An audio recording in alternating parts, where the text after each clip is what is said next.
Welcome to mister nobody CV. அண்ணன் பார்க்குற movie வந்து the ministry of ungentlemanly warfare 2024 release ஆன ஒரு ஆக்ஷன் காமெடி மூவி.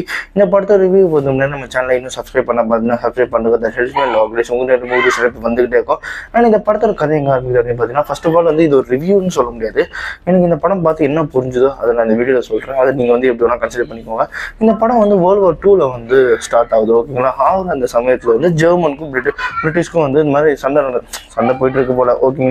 அப்போன்னு பார்த்து இந்த ஜெர்மன்ஸ் வந்து ஏதோ ஒரு ஆப்ரேஷன் வந்து இவங்க தோக்கடிக்கணும் அப்படின்னு சொல்லிட்டு நம்ம அப்போ அந்த பிரைம் மினிஸ்டர் இந்த வின்ஸ்டன் சர்ச்சில் இருக்காரு பார்த்தீங்களா, அவர் வந்து தனக்கு கீழே வந்து ஒரு சீக்கிரட்டான ஒரு டீம் அமைக்கணும் அப்படின்னு சொல்லிட்டு ஒரு ஆஃபீஸரை கூப்பிடுறாரு, கஸ் அப்படின்னு சொல்லிட்டு. கஸ் கிட்ட கேட்குறாரு, உனக்கு யார் டீம் மெம்பர்ஸ் வேணும் அப்படின்னு சொல்லிட்டு அவங்க இத்தனை பேரை சொல்றாங்க, எல்லாரையும் கூப்பிடுறாங்க. அதுல ஒருத்தர் மட்டும் ஜெர்மனோட கண்ட்ரோல்ல இருக்காரு, ஒரு ஐலாண்ட்ல டார்ச்சரை அனுபவிச்சுட்டு இருக்காரு. அவரை ஃபர்ஸ்ட் ரெஸ்கியூ பண்ணிடுறாங்க. ரெஸ்கியூ பண்ணதுக்கு அப்புறம் அடுத்து வந்து போஸ்ட் மிஷன் அப்படின்னு சொல்ல போற ஒரு மிஷன் வந்து ஜெர்மனோட ஒரு திட்டத்தை வந்து அழிக்கணும். அதுக்கு வந்து ஜெர்மனோட ஒரு லீடர் அழிக்கணும். அந்த லீடர் வந்து திசை திருப்பறதுக்கு ஒரு 2 பேர் வேலை செஞ்சுட்டு இருக்காங்க. அதுல ஒரு பொண்ணு ஒரு பையன். ஓகேங்களா?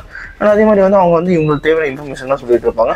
இந்த கேங் வந்து கடைசியில அந்த ஜெர்மன்ஸோட அந்த ஷிப்பை வந்து அழிச்சாங்களா இல்லையா அப்படின்றது அந்த படத்தோட கதையே. ஓகேங்களா? இப்படிதான் படம் நவரும். நடுவில் வந்து நிறைய வந்து காமெடி மூமெண்ட்ஸ், ட்ராமா மூமெண்ட்ஸ் ஆகும். அதே மாதிரி இந்த படத்தில் வந்து கஸ்ன்னு சொல்ல போகிற அந்த கேரக்டரை ஹென்ரி கேவில் வந்து ப்ளே பண்ணியிருப்பாரு.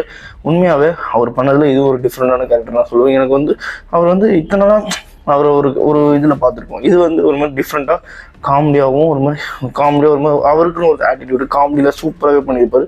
அதே மாதிரி ரீச்சர் படத்தில் வந்து அந்த ஹீரோ இருக்கார் பார்த்தீங்கன்னா, அவருமே இந்த படத்தில் நல்லா பண்ணியிருப்பாங்க. அந்த 2 பேரோட கேரக்டர் நோட்டபுளாக இருந்துச்சு. மற்றவங்களுக்குலாம் கொஞ்சம் நார்மலாக தான் இருந்துச்சு.